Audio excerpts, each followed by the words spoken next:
Para mim foi a COP da diversidade e a COP dos jovens. Contrapartida a isso, nós não temos representatividade em espaços de tomada de decisão de forma proporcional. As pessoas que assinam esses acordos, muitas vezes, são pessoas que eles não vão estar vivas para ver se eles vão ser ou não finalizados. Se a gente está conversando sobre futuro, é importante a gente trazer pessoas que vão ser afetadas nesse futuro.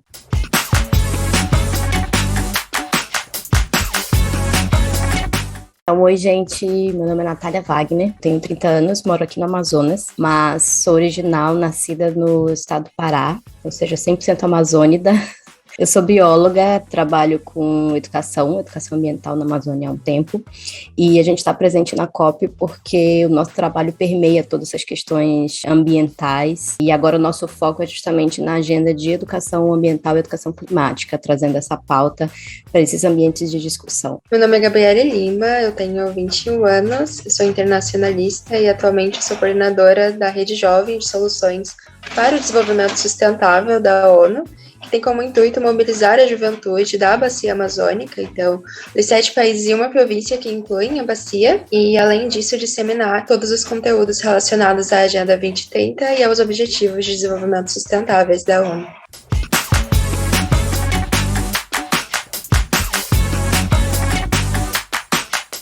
A COP é o que a gente chama de Conferência Anual sobre as Mudanças Climáticas das Nações Unidas. A sigla COP representa a Conferência das Partes, né? O que são essas partes? Elas são os signatários da Convenção Quadro das Nações Unidas sobre a Mudança Climática, que é o UNFCCC, que é um tratado que foi feito lá em 1994, que tem, não lembro exatamente a quantidade de países, mas se eu não me engano é 190 e pouquinho. E essa Convenção Quadro, ela tem a proposta justamente de unificar esses países com realidades tão diversas em torno de um objetivo comum, que é o objetivo de manter as emissões, limitar o aquecimento global a 2 graus Celsius, ou seja, 1,5, se possível, né, relacionado com os níveis pré-industriais. Então, é essa grande convenção que faz esses acordos, como, por exemplo, o Acordo de Quioto e logo em seguida o Acordo de Paris. Então, o objetivo maior disso é justamente trazer essas negociações entre governos, entre autoridades de países do mundo todo. Também a gente encontra representantes da sociedade civil,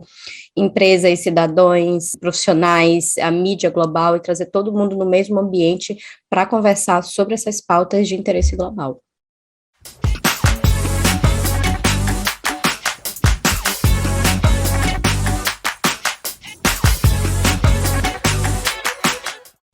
Acredito que as maiores expectativas que eu tinha para com a participação na Conferência das Partes era entender que tipo de organizações estavam compondo, né, as tomadas de decisões em nível global. A gente tem os 2 primeiros dias voltados para as lideranças globais, mas todo o lobby verde se concentra em apresentar soluções para o desenvolvimento sustentável. E acredito que essa expectativa foi sanada. Eu acho que a mobilização jovem me chamou bastante atenção, e foi além das minhas expectativas. A gente teve diversas manifestações que foram capa de notícia em Glasgow, porque conseguiram reunir diversas pessoas durante a Conferência das Partes, então a pressão climática estava muito latente durante a conferência. Mas, em linhas gerais, eu acho que todas as pessoas que compartilharam uma primeira experiência de Conferência das Partes, ou que já estavam há anos comparecendo a esse evento, tiveram a reflexão de que a gente não tem mudanças latentes nas emissões, né, na revisão do que foi alcançado pelos países, e parece que é uma contínua tentativa de adiar a mudança de fato, né, de adiar essa linha de ação. Então, quando chega agora em 2021, a gente tem um discurso que pauta 2030, então, provavelmente, quando a gente chegar no próximo ano, eles vão estar falando de 2045, e são líderes que provavelmente não estarão nem vivos para conseguirem, enfim, né, alcançar os objetivos, e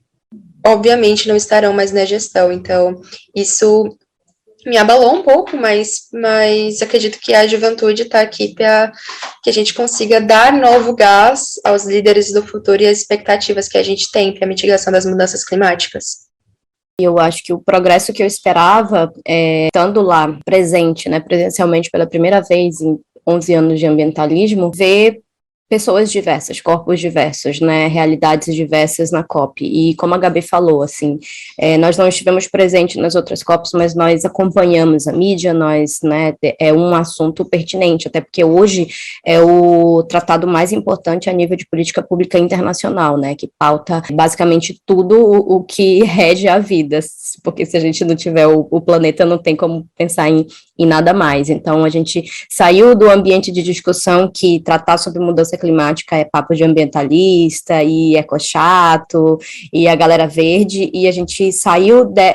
e trouxe essa discussão para o palco global, e principalmente para o palco econômico, e foi uma das coisas que mais chamou minha atenção, isso, e juntamente com esses diversos atores, a gente via muitos jovens, a gente via muitos povos originários, muitas pessoas diferentes, de várias idades, assim, uma pena que essas pessoas diferentes ainda não reverberam dentro dos ambientes de tomada de decisão, né, teve um cerceamento de direitos de entrada em espaços de fala nessa COP muito grande, isso já tem acontecido em outras COPs também, então você vê que as pessoas estão lá nesse processo de lobby, como a Gabi falou, mas a gente ainda precisa que essas pessoas diversas consigam fazer os documentos oficiais, consiga de fato chegar em ações, porque senão fica sempre um adiar, a gente realmente esperava que decisões mais firmes tivessem sido tomadas, foram adiadas mais uma vez, mas a gente conseguiu ver uma diversidade de elementos, de povos, de pessoas, de realidades que a gente não via nos jornais, nas mídias e em outros eventos parecidos com esses de tomada de decisão. Então, isso acabou que foi um progresso para mim, embora, pelo outro lado, foi uma decepção, né, quanto às tratativas oficiais.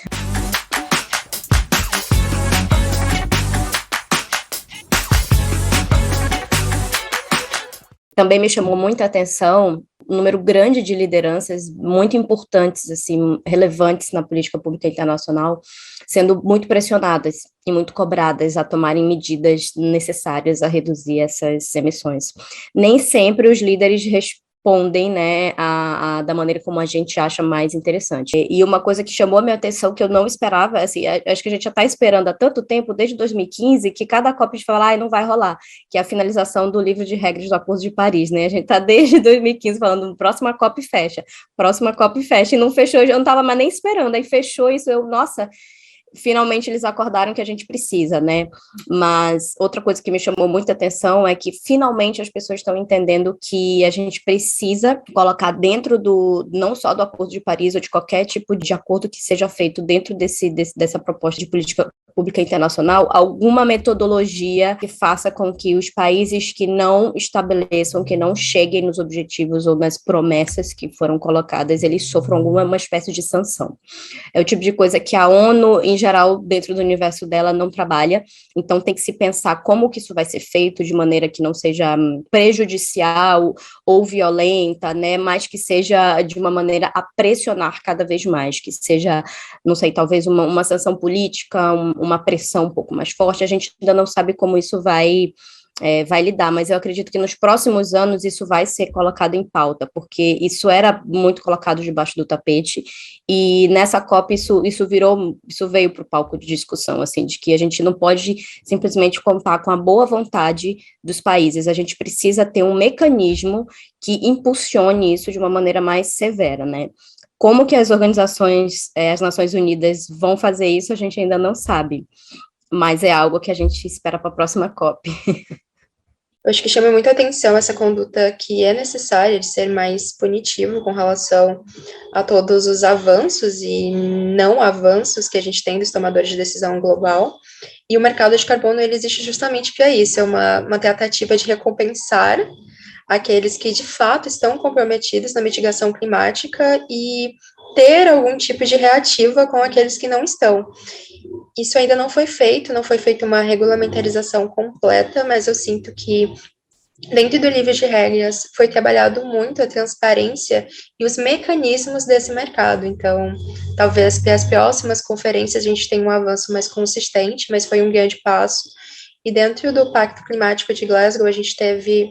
3 pontos muito importantes, e dentre eles a gente teve a redução de carbono de subsídios fósseis, mas a gente não teve a eliminação deles. E isso com certeza, né, não é o ideal, mas a gente consegue ter um vislumbre de que nessas tratativas os Estados-membros estão cada vez mais entendendo que com o passar dos anos e com a pressão política e com a pressão social que o lobby verde está fazendo, ou eles mostram resultados concretos para as metas que eles se comprometem a cumprir, ou a insatisfação só vai crescer. Então, acho que são reflexões importantes, porque as perspectivas que a gente tem para as próximas conferências são de ações e resultados pautados nesses pequenos passos feitos nesse ano. Então, acredito que seja isso. Também chamou atenção e vale lembrar 2 pactos que, dentro da política nacional brasileira, são muito importantes, que foi o Acordo de Florestas, que prevê zerar ou reverter o desmatamento que já foi feito até 2030. A gente tem muito pé atrás com isso, né, porque a gente não sabe exatamente como é que o governo vai agir dessa maneira, sendo que a política nacional dos últimos 3 anos tem sido inversamente proporcional com o que a gente de fato precisa e tem ido contra a política que a gente tentou colocar durante muito tempo de redução do desmatamento nos últimos 10 anos. Mas foi feito um acordo, o Brasil se comprometeu internacionalmente, isso gera muita pressão e muita expectativa. Então, embora a gente não tenha muita fé em como que dentro do país isso vai ser feito, a gente acredita que esses processos de pressão desses acordos possam funcionar, inclusive em mercados internacionais, essa é a nossa expectativa. E o acordo de metano, né, que foi uma coisa completamente inesperada também, do nada eles vieram com o acordo de metano. Os países, assim, que utilizam muito metano assinaram, inclusive o Brasil, e outros meio que caíram fora quando a água começou a ficar muito quente. Não foi exatamente o que a gente queria, uma redução só de 30% até 2030, mas ainda assim é muito importante, porque o metano ele é um assunto que as pessoas sempre acabam deixando muito de lado, não querem se comprometer por ser muito difícil de reduzir, principalmente no Brasil, por exemplo, quase, se eu não me engano, quase 30% do nosso PIB é investido em questões relacionadas à agropecuária, a agricultura, como a gente, né, conhece de larga escala, a monocultura. Então você você se comprometer a reduzir 30% o metano até 2030 é muita coisa. Também, do mesmo jeito que o Acordo das Florestas foi feito, a gente não sabe exatamente como isso vai se dar, quais as metodologias que o país vai utilizar isso a nível nacional. Mas, ainda assim, a assinatura de um acordo internacional dentro desses ambientes de discussão é sempre um passo importante.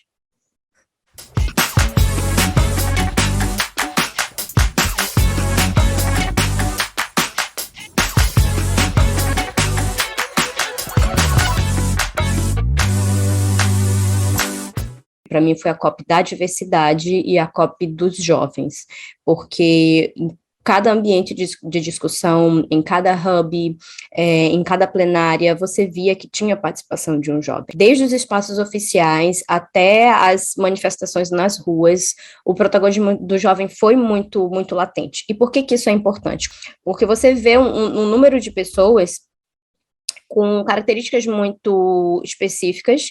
que acabam figurinha repetida em todas essas negociações. Então, a nossa meta é justamente que haja uma diversidade, que seja plural, né, que tenha a possibilidade de, em ambientes de tomada de decisão, que vão afetar a vida de todos, inclusive a nossa, que grupos específicos possam estar lá representados. E nada melhor do que a juventude. Então, se a gente está conversando sobre futuro, é importante a gente trazer pessoas que vão ser afetadas nesse futuro, né? Por isso que eu acho que os jovens, nesses ambientes de discussão internacionais, eles precisam estar presentes. E não só na COP, tá, gente? Eu acho que é o tipo de discussão que a gente precisa trazer, inclusive para dentro da nossa realidade, para dentro do nosso ambiente de trabalho, para dentro da nossa política internacional. Você se vê representado nas pessoas que você vota, nas pessoas que estão fazendo políticas públicas que vão influenciar a sua vida, ou você está deixando simplesmente o negócio correr, pessoas que não entendem a sua realidade, ditar as regras e as normas como a gente deveria agir num futuro que não diz respeito a eles. Então, eu acho que esse é o grande papel da juventude, né? Se empoderar desses espaços, porque sim, há espaço para a juventude, assim como há espaço para diversos outros grupos que a gente chama de subrepresentados, né? Que eles sejam representados.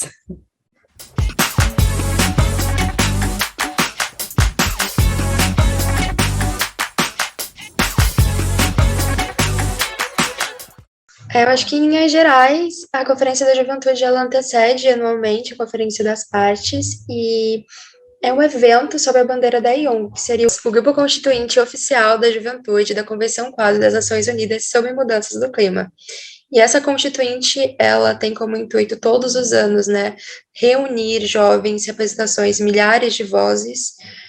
por todo o globo na construção de um documento unificado. Então, neste ano, a gente teve mais de 74 mil assinaturas,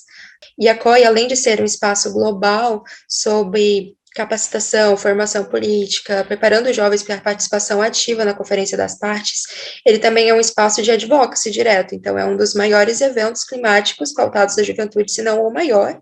onde você consegue, de fato, ter um resultado direto, que é a entrega desse documento global, dessa voz unificada da juventude para os tomadores de decisão, e, no caso, o presidente da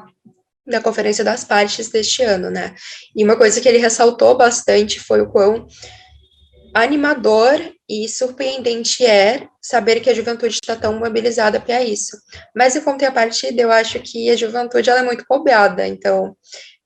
falar que os jovens são os líderes do futuro e que nós seremos os principais impactados com as mudanças climáticas é também colocar a juventude numa posição de responsabilidade. E, em contrapartida a isso, nós não temos representatividade em espaços de tomada de decisão de forma proporcional. Então, a Conferência da Juventude é um importante marco para isso, que tem como intuito aproximar essa escuta ativa da juventude. A gente tem diferencialidades. Se a gente se coloca no papel, né, de liderança futura, eu acho que muitos erros podem ser consertados ao longo do processo, e dentre eles a representação, né? Então, acho que a gente tem muitos avanços a serem feitos na pauta de inclusão de jovens, na pauta de acessibilidade. Hoje em dia não é todo jovem que fala sobre o clima, que se sente engajado em falar sobre uma temática que vai afetar a sua vida, e a conferência é justamente isso, essa preocupação em consolidar uma educação climática consistente nos modelos educacionais que a gente tem ao longo do globo, é essencial para que esses jovens do futuro não tenham as mesmas problemáticas que a gente sofre hoje em dia, que é essa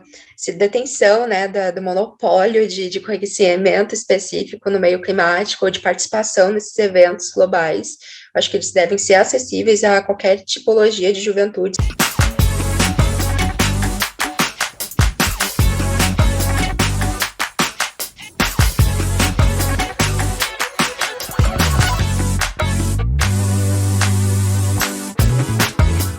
Como a Gabi falou, assim, é muito bonito, assim, da gente tentar tirar esse monopólio do conhecimento climático, assim, achei muito bem colocado, porque é exatamente isso, durante muito tempo, a gente fica falando de sustentabilidade, de Agenda 2030, de mudanças climáticas e tal, mas a gente sabe se a pessoa que está ao nosso lado, ela entende profundamente sobre o que a gente está falando,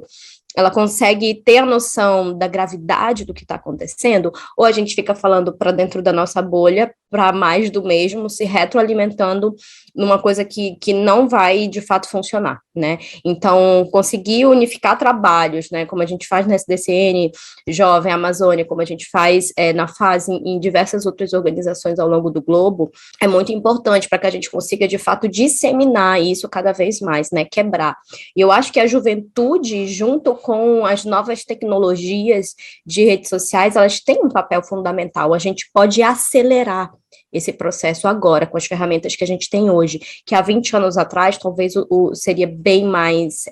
dispendioso de energia e dependeria bem mais de um processo de top-down, ou seja, de cima para baixo. Hoje a gente pode muito mais fazer ações de baixo para cima, fazer pressões, né? Representar e compartilhar sobre a realidade para que os líderes se sintam cada vez mais pressionados e que eles possam engajar nessas negociações, nesses ambientes internacionais que vão afetar a vida de milhares de pessoas ao longo do mundo.